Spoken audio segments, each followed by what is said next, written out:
ये आकाशवाणी रायपुर है। प्रादेशिक समाचार बुलेटिन के साथ मैं शशिकांत यादव।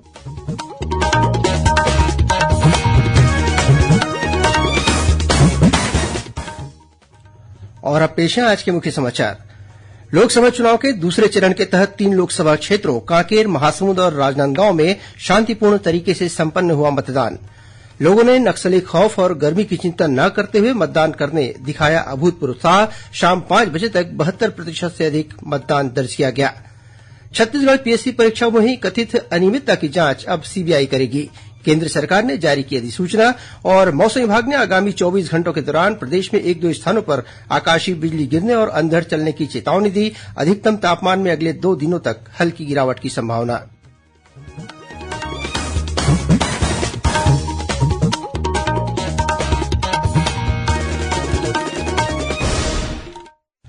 अब समाचार विस्तार से। प्रदेश में लोकसभा चुनाव के दूसरे चरण के तहत राजनांदगांव, महासमुंद और कांकेर संसदीय क्षेत्रों में आज शांतिपूर्ण तरीके से मतदान संपन्न हुआ। इसके साथ ही इन तीनों लोकसभा क्षेत्रों में 3 महिलाओं सहित 41 उम्मीदवारों का भाग्य ईवीएम में कैद हो गया। इन तीनों संसदीय क्षेत्रों में शाम 5 बजे तक औसत रूप से करीब 72% मतदान दर्ज किया गया। यह अनंतिम आंकड़े हैं, अंतिम आंकड़े आना अभी बाकी है। मिली जानकारी के अनुसार राजनांदगांव संसदीय क्षेत्र में लगभग 72%, महासमुंद में करीब 71% और कांकेर लोकसभा क्षेत्र में 73.50% मतदान दर्ज किया गया। दूसरे चरण के मतदान के लिए 6,567 मतदान केंद्र बनाए गए थे। इनमें 23 मतदान केंद्रों को संवेदनशील और 458 केंद्रों को अति संवेदनशील घोषित किया गया था। दूसरे चरण में स्वतंत्र और निष्पक्ष चुनाव संपन्न कराने के लिए सुरक्षा बलों की 222 कंपनियां तैनात की गई थी। इसके साथ ही सभी संवेदनशील क्षेत्रों में सुरक्षा के पुख्ता इंतजाम किए गए थे। संवेदनशील केंद्रों में स्थित पोलिंग बूथों में मतदान प्रक्रिया पर नजर रखने के लिए ड्रोन की भी मदद ली गई। वहीं 3,243 केंद्रों में वेबकास्टिंग और वीडियोग्राफी की व्यवस्था की गई थी। इसके माध्यम से निर्वाचन आयोग द्वारा इन केंद्रों पर नजर रखी गई। दूसरे चरण में लगभग 33,000 मतदान कर्मियों की ड्यूटी लगाई गई थी। राजनांदगांव, महासमुंद और कांकेर निर्वाचन क्षेत्रों में मतदाताओं की कुल संख्या 52,84,938 है। इनमें 26,05,350 पुरुष, 26,79,528 महिला और तृतीय लिंग के 60 मतदाता हैं। दूसरे चरण के चुनाव के लिए तीनों संसदीय क्षेत्रों में कुल 330 संगवारी मतदान केंद्र बनाए गए थे, जिनका प्रबंधन महिला चुनाव कर्मचारियों और सुरक्षा कर्मियों द्वारा किया गया। वहीं 117 मतदान केंद्रों का संचालन युवाओं द्वारा किया गया। इसी तरह तीनों लोकसभा क्षेत्रों में 120 आदर्श मतदान केंद्र और 25 दिव्यांग मतदान केंद्र बनाए गए थे। इन केंद्र पर मतदाता सहायता बूथ स्थापित किए गए थे, जहां मौजूद बीएलओ मतदाता सूची में उनका नाम और सरल क्रमांक ढूंढने में मदद की। इसके साथ ही एनएसएस, स्काउट गाइड के कैडेटों ने मतदान केंद्रों में दिव्यांग वरिष्ठ नागरिकों की मदद की। राजनांदगांव, महासमुंद और कांकेर लोकसभा क्षेत्रों में मतदान को लेकर लोगों में खासा उत्साह देखा गया। सुबह से ही मतदान केंद्रों पर लोगों की लंबी लंबी कतारें देखी गई। युवा और महिला मतदाताओं के साथ ही बुजुर्ग मतदाता भी गर्मी की परवाह किए बिना वोट डालने मतदान केंद्र पहुंचे। ज्यादा से ज्यादा मतदाताओं को मतदान करने के लिए प्रेरित करने के उद्देश्य से मतदान केंद्रों को छत्तीसगढ़ी परंपरा और संस्कृति की थीम पर विशेष रूप से सजाया गया था। धमतरी के बिलभद्र मतदान केंद्र में विशेष पिछड़ी कमार जनजाति के कुछ मतदाता पारंपरिक औजार, तीर धनुष, टुकनी और सूपा लेकर मतदान करने पहुंचे। वहीं महासमुंद लोकसभा क्षेत्र में विशेष पिछड़ी कमार जनजाति की युवा महिला मतदाता अपनी दूधमुही बच्ची के साथ पहुंचकर मतदान किया।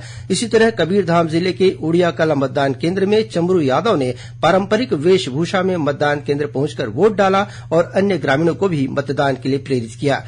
वहीं इसी जिले के भिमौरी मतदान केंद्र में दिव्यांगों को मतदाता रथ के माध्यम से मतदान केंद्र लाया गया और मतदान के बाद उन्हें सुरक्षित घर पहुंचाया गया। इन स्थानों पर कई मतदाताओं ने मतदान के बाद सेल्फी भी ली। महासमुंद के कलाबाई स्कूल में बनाए गए मतदान केंद्र में एक दुल्हन विवाह की रस्मों के बीच अपने परिजनों के साथ वोट डालने पहुंची। वहीं राजनांदगांव के डोंगरगांव विधानसभा क्षेत्र के खरक टोला गांव में दूल्हा शोभित चंद्रवंशी ने बारात जाने से पहले मतदान किया। कांकेर लोकसभा क्षेत्र के विश्रामपुरी रोगाडीह गांव निवासी भोजराज सोनी ने बारात जाने से पहले लोकतंत्र के प्रति अपने कर्तव्य का पालन करते हुए पहले परिवार के साथ मतदान किया, उसके बाद बारात के लिए रवाना हुए। इसी तरह बालोद जिले के गुंडरदेही विकासखंड अंतर्गत कचांदुर में दुर्गेश चंद्राकर पहले पिता के साथ वोट डालने मतदान केंद्र पहुंचे, उसके बाद बारात के लिए प्रस्थान किया। इसी तरह राजनांदगांव के छुरिया मतदान केंद्र में भगवती यादव विवाह की रस्मों के बीच समय निकालकर मतदान करने पहुंची।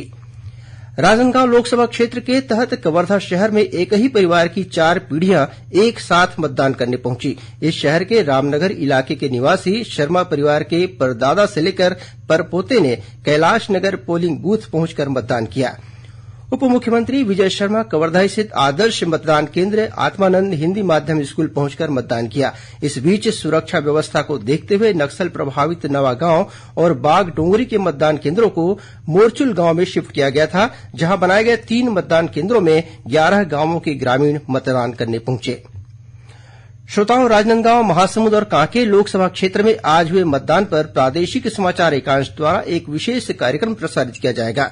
आकाशवाणी केंद्र रायपुर द्वारा इस विशेष कार्यक्रम को आज रात 8 बजे से प्रसारित किया जाएगा, जिसे छत्तीसगढ़ स्थित आकाशवाणी के सभी केंद्र एक साथ रिले करेंगे। प्रादेशिक समाचार आप आकाशवाणी रायपुर से सुन रहे हैं।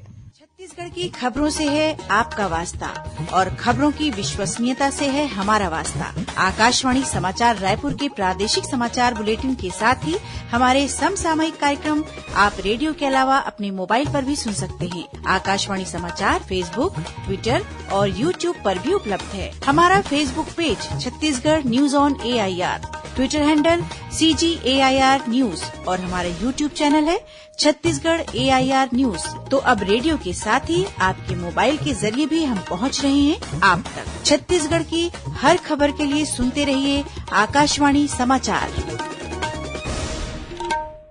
और अब आगे बढ़ते हैं बाकी के समाचारों की ओर।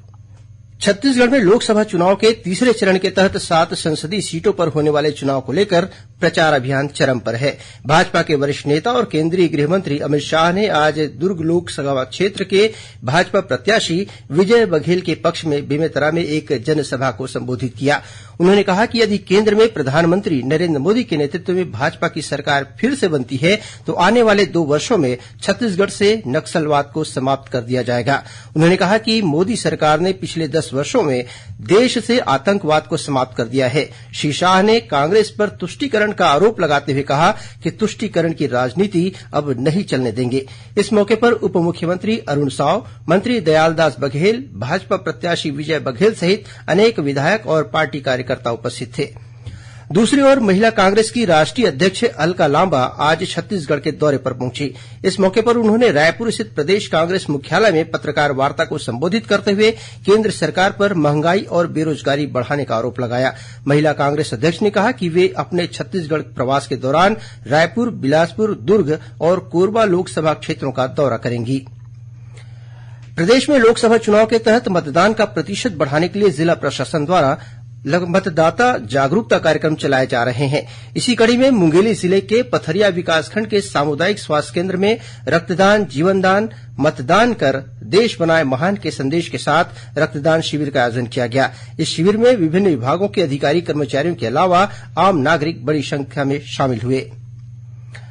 छत्तीसगढ़ लोक सेवा आयोग पीएससी परीक्षा में हुई कथित अनियमितता की जांच अब सीबीआई द्वारा की जाएगी। इस संबंध में केंद्र सरकार द्वारा अधिसूचना जारी कर दी गई है।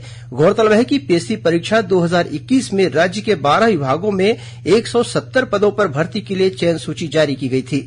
चयन सूची जारी होने के बाद अनेक प्रतिभागियों ने चयन प्रक्रिया में कथित गड़बड़ी को लेकर शिकायत की थी। इसके साथ ही मामले में एफआईआर भी दर्ज की गई थी। इसके अलावा एंटी करप्शन ब्यूरो एसीबी और आर्थिक अपराध अन्वेषण ब्यूरो ईओडब्ल्यू ने भी इस मामले में अपराध दर्ज किया था। वहीं विधानसभा चुनाव के बाद मुख्यमंत्री विष्णुदेव साय ने इस मामले की सीबीआई से जांच कराने का निर्णय लिया था। राज्य सरकार की सहमति मिलने के बाद केंद्र सरकार ने सीबीआई जांच के लिए अधिसूचना जारी कर दी है। श्रोताओं, प्रादेशिक समाचार एकांश का समसामयिक विषयों पर आधारित कार्यक्रम बातों बातों में इस बार देश में आगामी 1 जुलाई से लागू होने वाले 3 नए आपराधिक कानूनों पर Hidayatullah national law university Raipur के सहायक प्राध्यापक डॉक्टर परवेश कुमार राजपूत से ली गई भेंटवार्ता प्रसारित की जाएगी। यह कार्यक्रम आकाशवाणी केन्द्र रायपुर से कल 27 अप्रैल को सुबह 10:30 बजे से प्रसारित होगा। इसे छत्तीसगढ़ स्थित आकाशवाणी के सभी केन्द्र रिले करेंगे। पश्चिम मध्य रेलवे जबलपुर मंडल के कटनी बीना सेक्शन के हरदुआ मझगवां फाटक के मध्य तीसरी लाइन कनेक्टिविटी के लिए नॉन इंटरलॉकिंग का कार्य किया जाएगा। इसके कारण 29 अप्रैल से 1 मई तक बिलासपुर भोपाल एक्सप्रेस तथा 1 से 3 मई तक भोपाल बिलासपुर एक्सप्रेस रद्द रहेगी। और अब पेश है मौसम का हाल।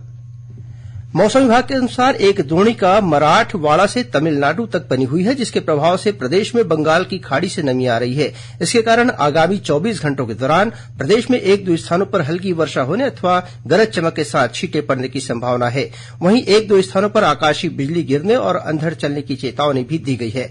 मौसम विभाग ने प्रदेश के अधिकतम तापमान में अगले 2 दिनों तक हल्की गिरावट होने की संभावना व्यक्त की है। अंत में मुख्य समाचार एक बार फिर। लोकसभा चुनाव के दूसरे चरण के तहत 3 लोकसभा क्षेत्रों कांकेर, महासमुंद और राजनांदगांव में शांतिपूर्ण तरीके से संपन्न हुआ मतदान। लोगों ने नक्सली खौफ और गर्मी की चिंता न करते हुए मतदान करने में दिखाया अभूतपूर्व उत्साह। शाम 5 बजे तक 72% से अधिक मतदान दर्ज किया गया। छत्तीसगढ़ पीएससी परीक्षा में हुई कथित अनियमितता की जांच अब सीबीआई करेगी। केंद्र सरकार ने जारी की अधिसूचना। और मौसम विभाग ने आगामी 24 घंटों के दौरान प्रदेश में 1-2 स्थानों पर आकाशीय बिजली गिरने और अंधड़ चलने की चेतावनी दी। अधिकतम तापमान में अगले 2 दिनों तक हल्की गिरावट की संभावना। इसी के साथ प्रादेशिक समाचार बुलेटिन समाप्त हुआ। नमस्कार।